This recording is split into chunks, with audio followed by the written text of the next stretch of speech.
Creation literally describes the serpent who inhabited the garden before the creation of Adam as an upright creature that stood on 2 feet and was equal to the height of a camel. So you imagine you're living in this land and you have this giant reptilian creature come up to you. And he's just able to offer you all sort of things while you're inside this sacred temple of God, in his natural temple where he walks with you on a daily basis. This reptile must have had some very convincing features. So what was the serpent doing there? Why was this reptilian in the garden? Hello, citizen. This content creator discusses controversial topics. To properly engage in this content, an open mind is required. There's something very strange about this man. The words he says, the things he does. Is he perhaps a glitch in the system? Is he a rogue federal agent? Is he actually alive?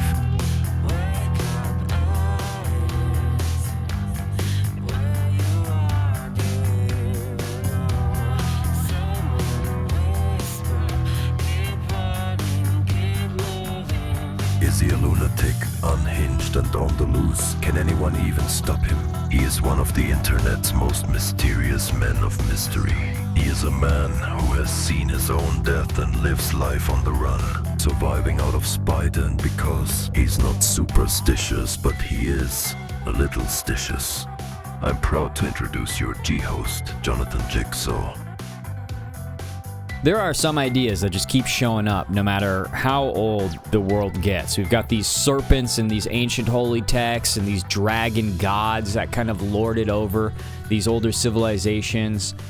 These hybrid reptilian rulers that are hidden behind these masks that are pulling the strings. Maybe it is quite literally humanity remembering something and us being forced to reinterpret something that we were never really supposed to have to go through in the first place.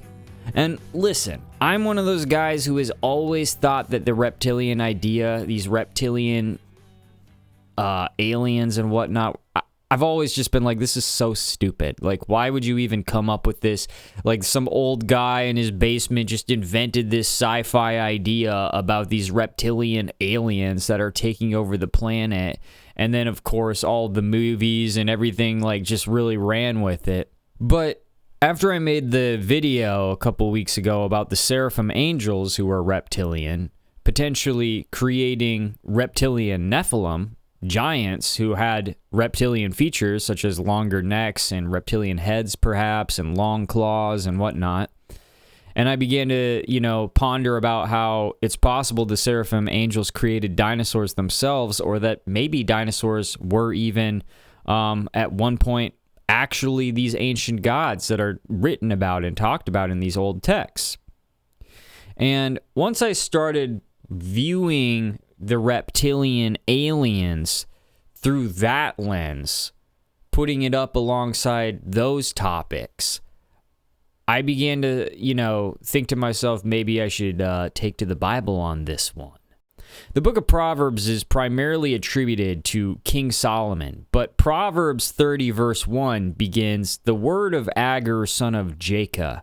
And Agur only appears in this verse. Most people seem to believe that Agur lived in the same era as Solomon. It would make sense. And we don't really know much more about him except what we can glean from this one chapter, and that his name comes from a Hebrew word that means collector. So that's kind of cool. But in this verse, these verses, Proverbs 30, 24 through 28, he says, "4 things are small on the earth, but they are exceedingly wise. The ants are not a strong people, but they prepare their food in the summer. The rock hyraxes are not a mighty people, yet they make their houses in the rocks.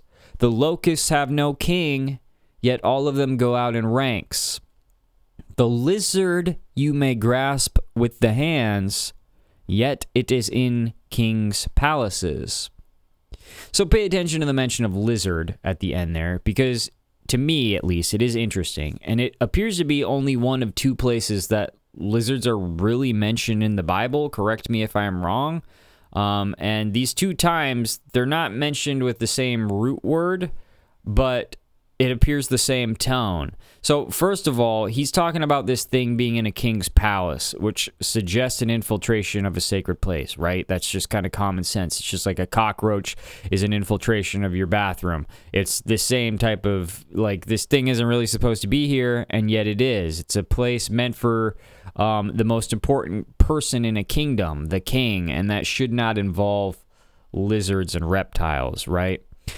Especially since the other place that lizards are mentioned is in Leviticus 11:29 through 31. It says, "These also shall be unclean unto you among the creeping things that creep upon the earth, the weasel and the mouse and the tortoise after his kind, and the ferret and the chameleon and the lizard and the snail and the mole. These are unclean to you among all that creep.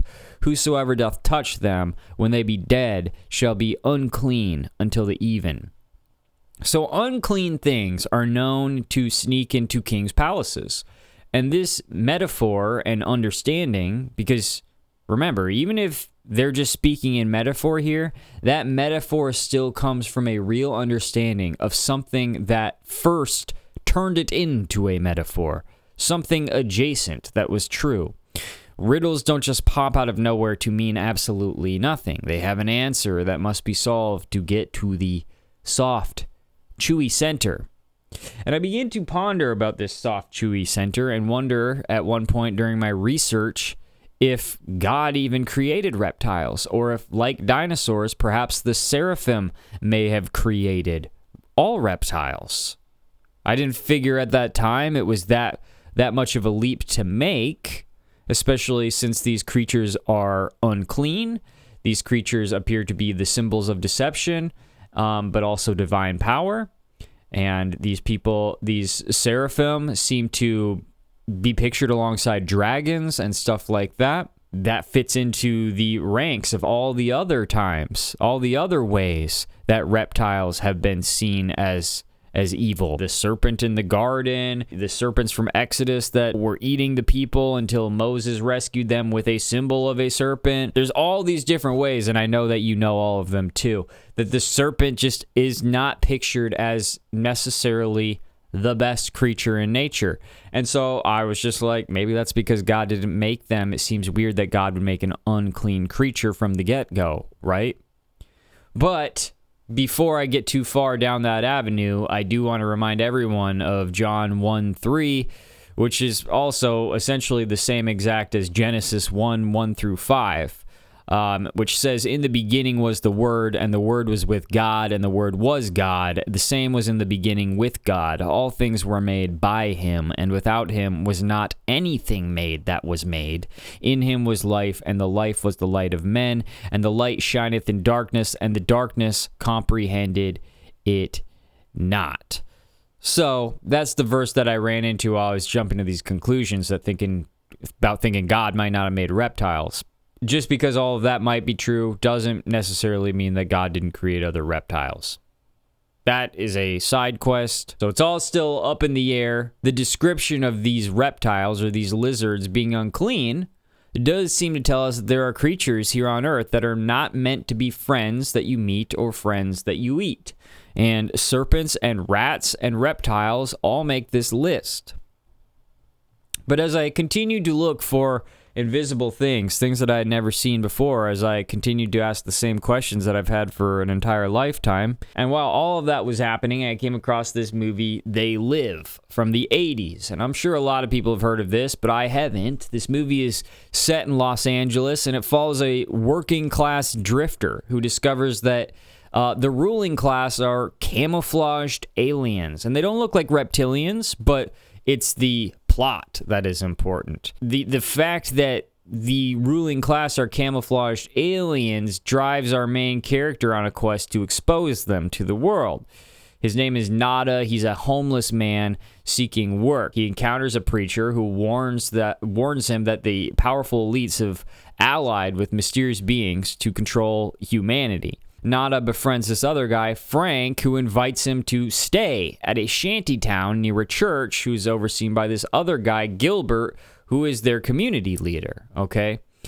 And a hacker in this movie is interrupting television broadcasts and declaring humans are mere livestock for these entities, and essentially urging viewers to disconnect the source signal to reveal the truth. And curious, Nada follows Gilbert, this community leader, and the preacher into the church where he discovers gospel music playing, which is masking a sort of clandestine meeting involving this hacker who is hacking the television broadcasts. Nada takes this box from the church, and in this box is a pair of sunglasses. And he puts on the sunglasses, and he begins to see the world in monochrome with all sorts of subliminal messages, basically urging conformity and consumption all over the world. Just hidden in plain sight, okay? And he also notices that many people are actually bug-eyed aliens disguised as human beings, and that these creatures possess this sort of their own method of communication. But the point of why I'm telling you this is I feel like real life is a lot like this. In my NPC theory, NPCs aren't always people. NPCs are these infiltrating beings. And NPCs are these beings that come out of a long line of generations that are not human to really begin with. They may have been partially human to begin with, and they're more like humanoid non-humans that look a lot like humans. A lot of the major reptilian qualities have sort of been bred out or diminished over time, and it's gotten to the point where most people can't even tell the difference between a real person and a fake person. I believe this is the case on planet Earth, and I think personally the reason that so many people don't have an inner dialogue is because they are NPCs. They are unfortunately part of a bloodline that has been tainted, a bloodline that is sort of decayed over time to the point where you don't have a lot of the qualities that maybe some actual human being has, who is perhaps of the line of Adam, where you had this original contact with God, you had these original sciences as given to you by God, and you have something inherently within you that makes you in God's image that is different than the rest of creation. When we're looking at this movie and we're talking about how the main character puts on these glasses and he begins to see these aliens, that's kind of how I feel about NPCs, because I think that there's a lot to see that is hidden in plain sight that we're just not seeing. And part of it lately I have been thinking is this reptilian connection. I think this reptilian connection has something to do with it. And it makes sense. Reptiles are cold-blooded. Reptiles often disguise themselves. And I think a lot of what is hidden in plain sight is this weird reptilian connection. Because everywhere you look, you see reptile symbols. It's actually crazy when you start looking at all the different logos, at all the different symbols, at all the different mythologies, at all the different history, at all the different main characters and movies and all this type of stuff. The reptilian always seems to somehow make a scene, and he's always bad. So I think part of what we would see with these glasses, because even though this movie is probably just soft disclosure, I think it's very highly relevant to how I personally see the world and how everybody should see the world, which is everything is before you.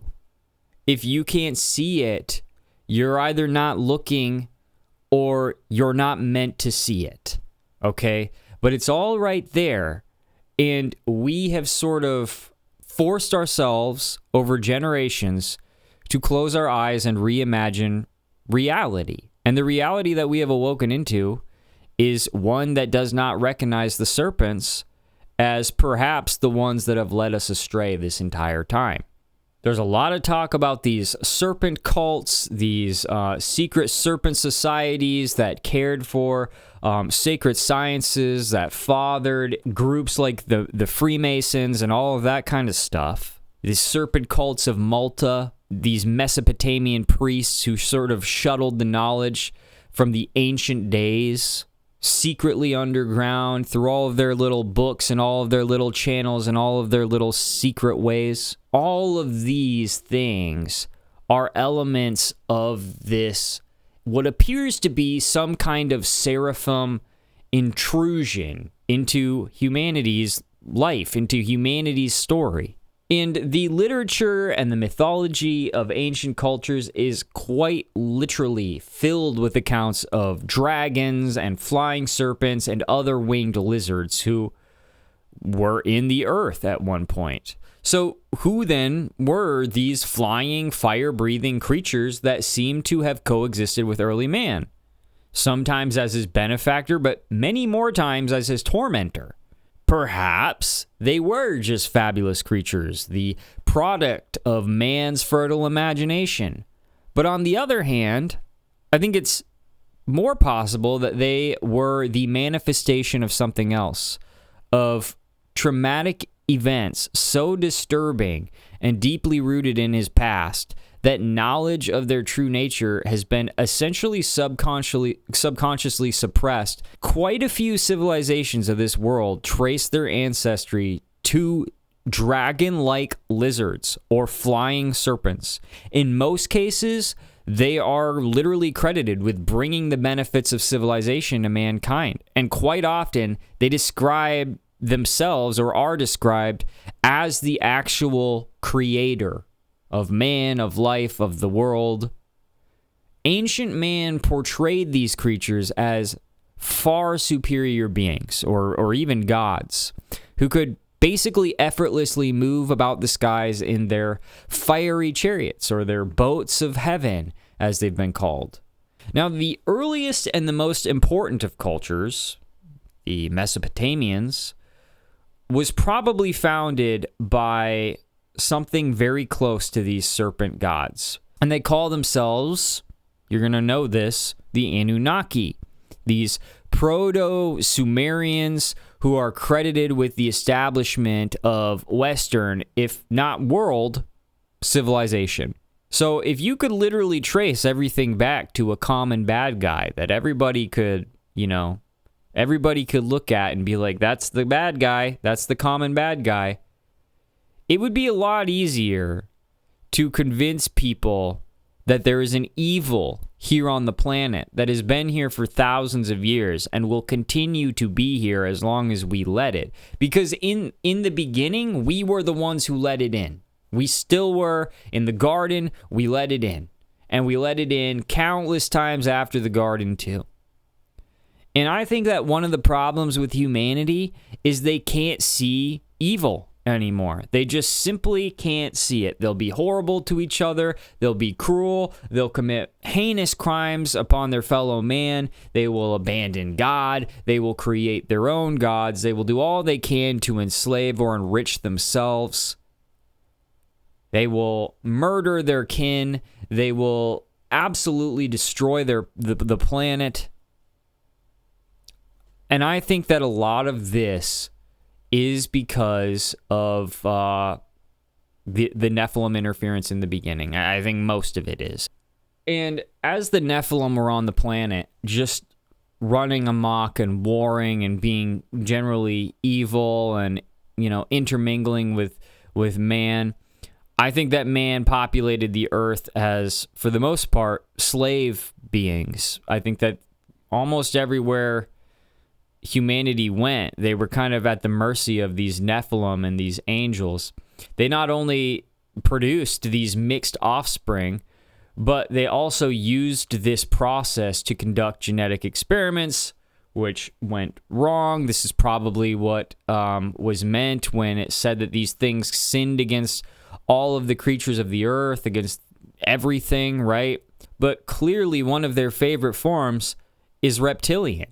So I think this was a very trying period for mankind, because in this era, he was literally food for the gods that he chose.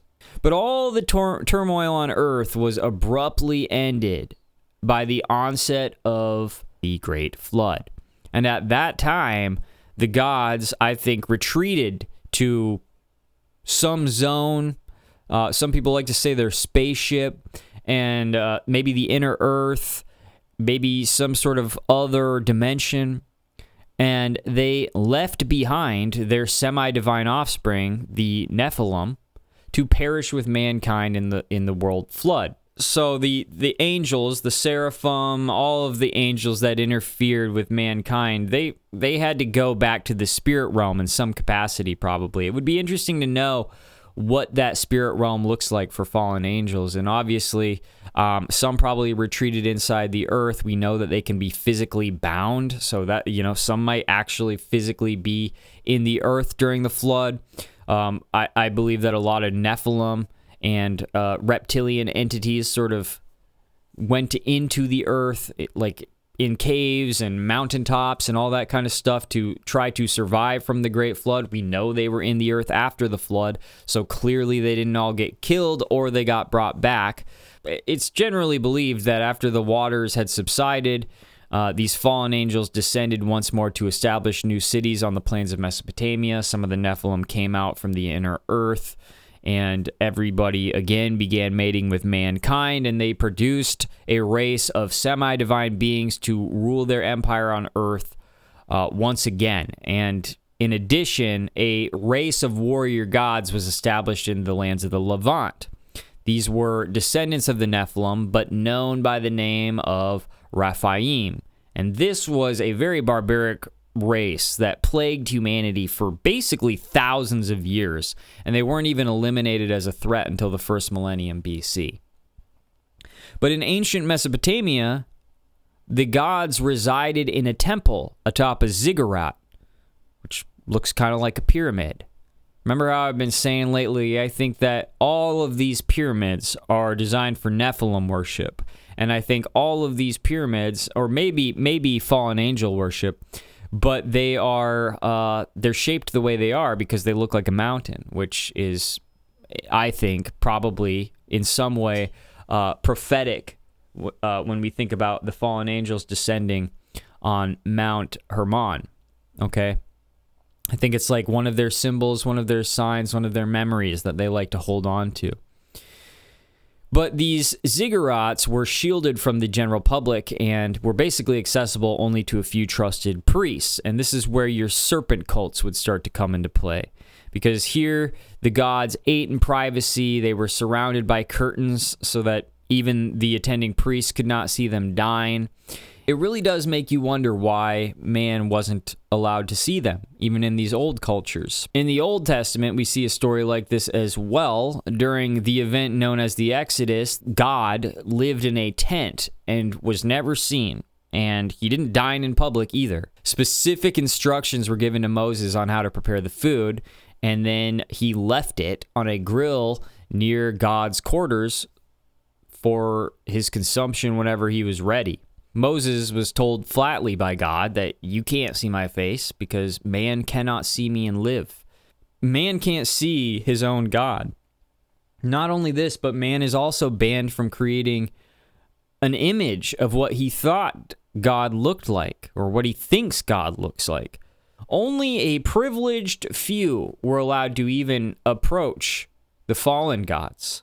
In Mesopotamia, they were the demigods, the offspring of the mating of a god or a goddess and a human. And these formed the kind of aristocracy and were entrusted by the gods to see to their needs and to form a barrier with mankind.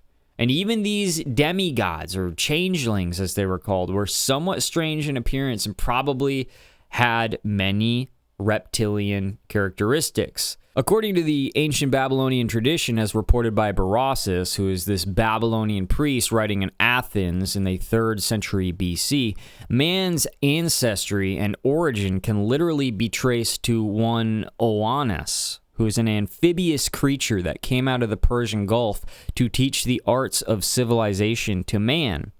And Berossus called them Anidoti, which translates as the repulsive ones in Greek. He also refers to them as Musaurus, meaning an abomination.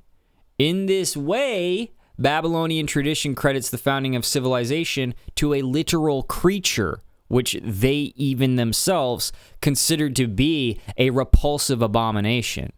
So if the tradition had been invented, you would assume a more normal attitude would have been sort of adopted to glorify these creatures as splendid gods or heroes. But instead, they chose to describe their ancestors as repulsive abominations. Most of the world mythologies and religions refer to their ancestors as these flying serpents or dragons who brought the arts and crafts of civilization to mankind. The oldest of Chinese books, the mysterious Yi King, claims that the ancient goddess Nukua, who was a dragon, formed the first humans. And then the oldest and most famous of the Hindu classics, the Ramayana and the Mahabharata, concern the intercourse of early man with serpent gods, who were also his ancestors. And then, of course, one of my favorite places to study, the Central and South American snake gods, such as Quetzalcoatl of Aztec legend and lore. And you have the African mythology relating to how flying serpents and dragon-like beings descended from the heavens to teach them the basics of civilization. I guess you could say Satan infiltrated the garden, but it seemed like the garden was sort of an uninfiltratable place, right? After... maybe it was open. Who knows? I guess maybe it was open to anybody who would like to wander through it. But you would think not, because I don't know if all original man was able to see God like Adam was. I'm not exactly sure. I do think that maybe there was an element of original man that existed before Adam, perhaps. Day 6 man. Adam was, it seems, created on day 8, but that may be a misinterpretation. This is just one of the things that I'm just kind of looking at these days. Regardless, besides Adam and Eve, the other important denizen of the Garden of Eden appears to have been this serpent, which would have been a lizard soon to be serpent. And this serpent appears to have been given qualities which maybe even rival and surpass those of Adam. Even Genesis concedes the point when it asserts that the serpent was the shrewdest of all the wild beasts that God made. The Haggadah, which is a pretty vast reservoir of stories and legends from the oral tradition of the Jews, describes the serpent as tall, two-legged, and with superior mental powers. And he was lord over the beasts of Eden. And it says that God spoke to the serpent and said, I created you to be king over all the animals. I created you to be of upright position. Again, this is in the Haggadah, not the Bible, but it seems, according to these ancient writers, that he walked like a man.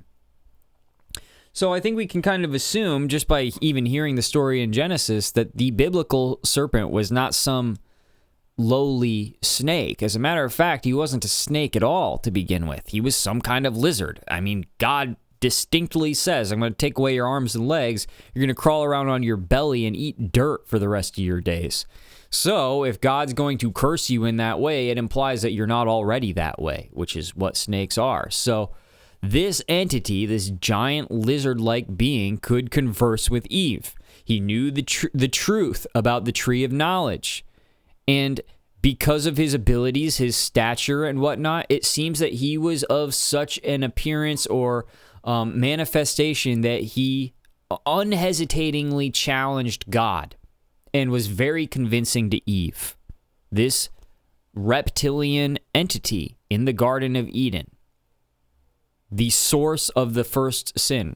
And again, the section in the Haggadah that deals with the creation literally describes the serpent who inhabited the garden before the creation of Adam as an upright creature that stood on 2 feet and was equal to the height of a camel. So you imagine you're living in this land and you have this giant reptilian creature come up to you.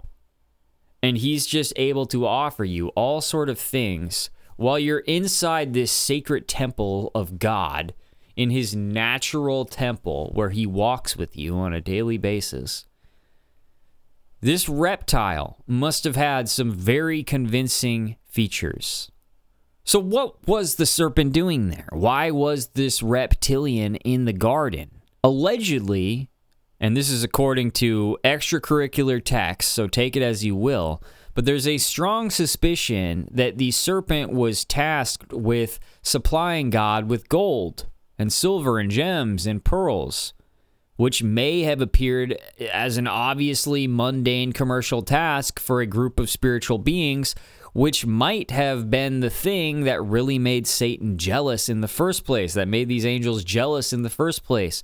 What the heck? We have all these abilities and we are wondrous, and yet we're collecting shiny rocks? What are we doing here? I think it's pretty noteworthy that, again, we have this preoccupation with gems, as in Genesis, which describes the products of Eden.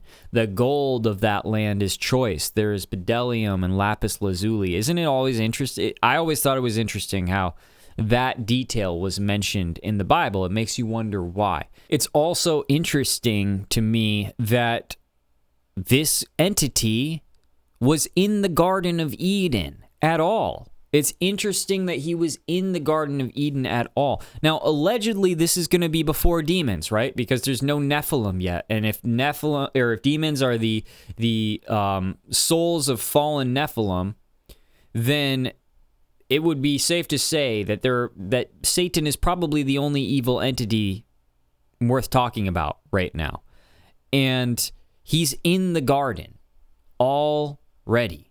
So let's sum this up a little bit. Preceding man and then later cohabiting the Garden of Eden with him, this serpent was also manlike in many ways. He was tall, he stood upright on two legs, he did all the work that was needed, particularly mining and maybe even some agricultural stuff. And above all, the serpent had an intellect superior to man. He was able to trick man and cause man to fall.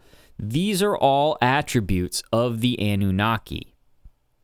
In Genesis, the serpent was severely punished for his role in the downfall of Adam and Eve, as we all know, and his fate was henceforth to crawl on his belly. And in this way, Genesis definitely implies that at one time the serpent was not a serpent. The Haggadah is a little more explicit and just quite directly says that his hands and feet were hacked off. Interestingly enough, there's these ancient Jewish legends that indicate that the clothes that were worn by Adam and Eve were not only made of reptile skins, but that they protected them from predators, because it was said that when they wore the coats, Adam and Eve were told all creatures on earth would fear them. So the serpent skins were symbolic of the ruling race and not only reminded Adam and Eve of their origin, but also acted as a sort of talisman to protect them from wild animals, or at a minimum, a warning sign to these animals that Adam and Eve are not the same Adam and Eve that you got used to in the garden. And so you might want to take a look at a closer look at them and maybe not approach them. Now we're going to digress a little bit to the flood story. I know we've been talking about the flood off and on over the course of the past few weeks, but we're going to go back to it because there's some interesting nuggets of information in here. And according to the account of the creation of earth in the book of Genesis, at one time it appears that the waters were all commingled together, and then they were divided. God said, "Let there be an expanse in the middle of the water to form a division between the waters," and it was so. God made the expanse, and it divided the water below it from the water above it. The separation of the waters, with half remaining on the surface of the earth and half going into the upper atmosphere, is also mentioned in the book of Jubilees. And this is one of the lost books of the Bible. It was originally written in Hebrew as an extensive sort of retelling of Genesis and Exodus, but it's not technically considered a member of Bible canon. But it's clear that just as much moisture remained in the atmosphere as was found in the world's oceans, because it says, "And on the second day he made the firmament in the midst of the water, and the waters were divided on that day. One half of them went up above, and one half of them went beneath the firmament." Clearly, it seems to be asserting that as much moisture that was held in the sky, presumably as a dense cloud cover, was also contained in the seas below. And this condition appears to be universally noted because there's many ancient cultures referring to a time in the far past when there didn't appear to be a sun as we know it today. In the Popol Vuh, the sacred book of the ancient Quiche Maya, it is stated that there was a time when it was cloudy and twilight upon the face of the earth. There was no sun yet to be seen, for the sky and the earth existed, but the face of the sun and the moon were covered. So there's this dense cloud cover or vapor canopy that would essentially be over the whole earth, and that would mean that blue sky was probably not seen by the ancients until after the flood. One of the oldest pieces of Sumerian mythology, if not the oldest yet known, kind of echoes the description of the Popol Vuh. It says, "The reptilians verily descend. The earth is resplendent as a well-watered garden. At the time Enki and Eridu had not appeared. Daylight did not shine. Moonlight had not emerged." A stable cloud canopy, I want you to imagine this, also meant that the earth had to be watered by a different regime than it is today. And the book of Genesis says God had not yet sent rain upon the earth. Instead, a flow would well up from the ground and water the whole surface of the soil. So it wasn't until the cloud cover collapsed with the event known as the deluge that man actually saw sunlight and blue sky, it would seem. We can also find some more verification of this in Genesis, which states that the Lord introduced the rainbow after the flood. Rainbows, as we all know, are the result of the prismatic effect of the bending of the rays of the sun through water droplets. So rainbows can only occur after rain and require the direct action of sunlight. So if God is saying that he's going to put the rainbow in the sky as a sign for us, that would imply that the rainbow didn't exist before the promise was made, which would imply that rain didn't really happen before the promise was made. Genesis seems to assert that there was this infiltration of Nephilim twice. In the Book of Jubilees, the descent of the two separate groups of angels to Mount Hermon in northern Palestine is also reported. And like I said before, the Book of Jubilees kind of builds off Genesis. It's extracurricular. It's not a part of canon, but it tells the same story. And it says that a group descended in the days of Jared in the 10th Jubilee, and then later in the 25th Jubilee, during the days of Noah, another group came down to earth. And since a Jubilee is a Jubilee year is 50 regular years, this source would claim then that they descended to earth about 750 years apart from each other. So how does all of this relate to the serpents? Well, what I'm trying to show here is that there were serpents before, and that even after the flood, the serpent imagery continued. The evil that we can pinpoint pretty accurately that occurred pre-flood kind of appears to meet its end, or so you would think, at a global cataclysm. And yet afterward, we still find all of this serpent worship. Now, to sum all of this up, when we're talking about snakes and reptilians and lizards and all this kind of stuff, it's important to note that even in the ancient Greek, the word serpent posed problems in translation. In the Septuagint, which I got right here, it's this early Greek version of the Old Testament, the serpent is called drakon. And in ancient Greece, the word drakon was used for all large, fearsome creatures like serpents, massive reptiles, and other terrifying animals. So the term drakon carried over through semantic channels to the association of these large, winged, legged serpents known as dragons in Western literature and culture. So it's not hard to see how, in all probability, the dragon and other fabulous creatures of mythology are possibly distortions or memories of these serpent gods. And this is a semantic problem that has been fostered by man's revulsion, for some reason, in linking his ancestry to an ancient spiritual realm. But then you have the Rephaim, or the warrior gods, and these are the descendants of the antediluvian Nephilim, it would seem, who later protected the Middle East, and they were these large, fearsome warriors and probably exhibited many of the characteristics of their forebears, including reptilian features. And as they intermarried with humans, their traits diminished, and throughout time, they continued to diminish until we get to where we are today, where you can't always tell if you're speaking to a reptilian, where we have these concepts of the reptilian brain, which cause people to react instead of think, similar to how lizards or reptiles simply react because they are basically moving entirely on impulse, whereas humans have been sort of, allegedly, the ones with dialogues, with inner dialogues or inner monologues, are able to sort of talk their way through things and problem solve and be creative and pray and all these things that an NPC can't really do or won't really do for one reason or another. So I think the question that we have is not where did they come from, because now it would appear that we know. We don't know directly where they came from, but we knew when they came from, right? The question now is, when did the serpent gods leave?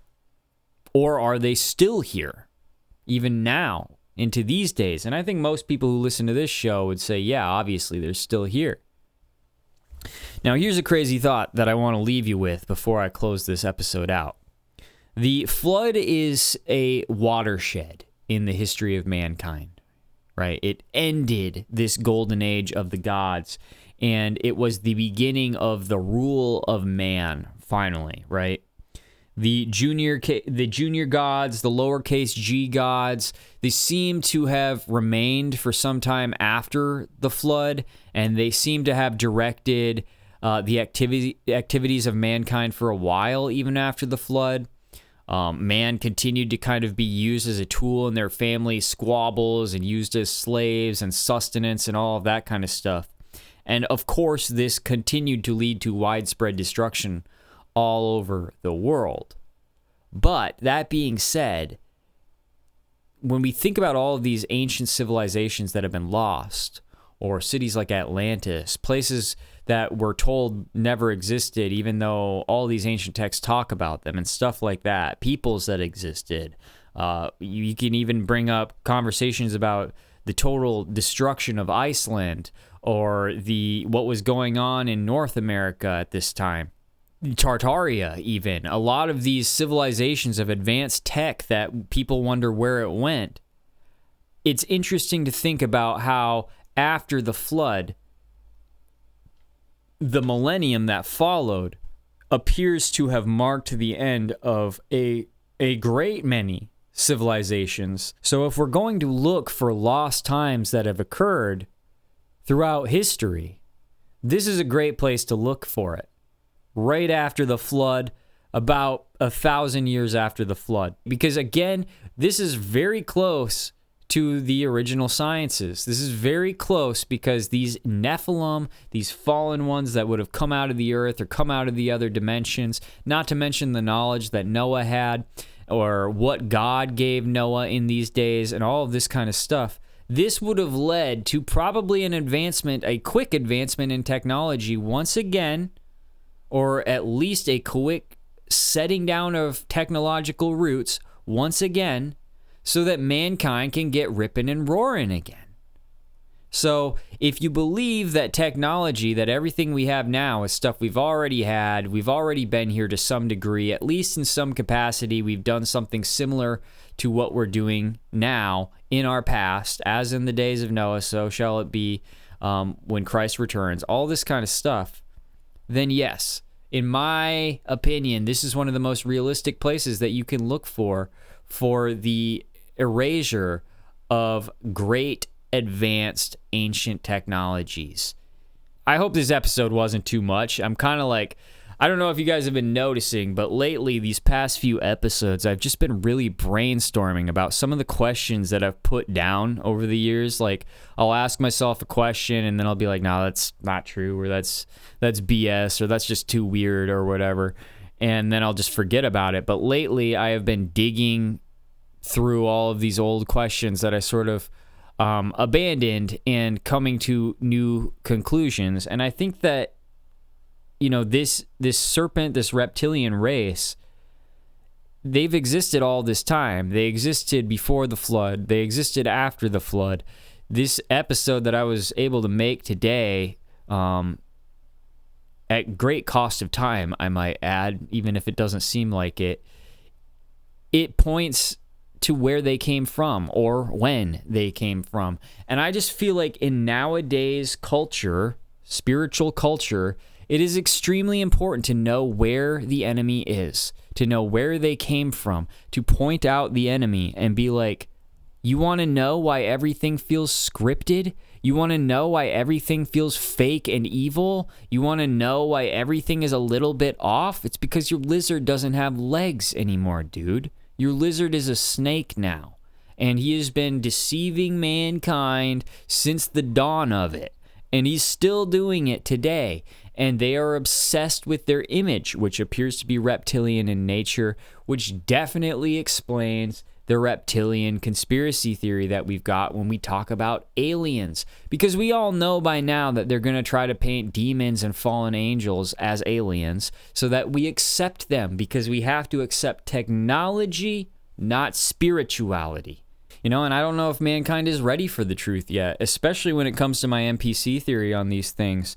When we start talking about how a lot of the bloodlines have persisted, and there are still Nephilim bloodlines on the planet today, and when we're encountering all of these human-like non-humans and these NPCs, these non-player characters, these people that don't really appear to be alive, they appear to be dead a lot of the time. They don't really seem to be all there. They don't have any problem-solving abilities. They don't have any spirituality. They don't have inner monologues or dialogues. They don't have the ability to think critically, creatively, or godly in any sort of way. They just kind of react on impulse, and they just sort of do things according to their instincts and all of that kind of stuff. I don't know if the world can accept a reptilian revelation at this point, I don't know if they can accept a demonic exposure beyond what they're already being exposed to, which has lulled them into such a sleep that we might never escape it until one of these days we will be shocked into accepting the truth. When these things return once again to see how their playthings, us, are faring. Man has literally been conditioned for millennia to deny the truth of his ancestry. And so we have developed this convenient form of amnesia. We live in a slumber. We live in a lull. Not a faithful rest, but rather a deep, intoxicated slumber. We have accepted the interpretation of history propagated by a literal self-perpetuating priesthood and academia. Of course, the truth can only be delayed for so long, though, and eventually mankind will have to learn the truth about his origins and face the fact that these lowercase g gods and these ancestors had great reptilian features and assets, and they were truly monsters by any of our current definitions. There will be a massive cultural shock as we have never seen before. And that is why I think I might believe in reptilians. Probably more on this to come. Thanks for watching. The life is in the blood. Can we try to keep it civil in the comments, and can nobody make fun of my hat this time? Thanks.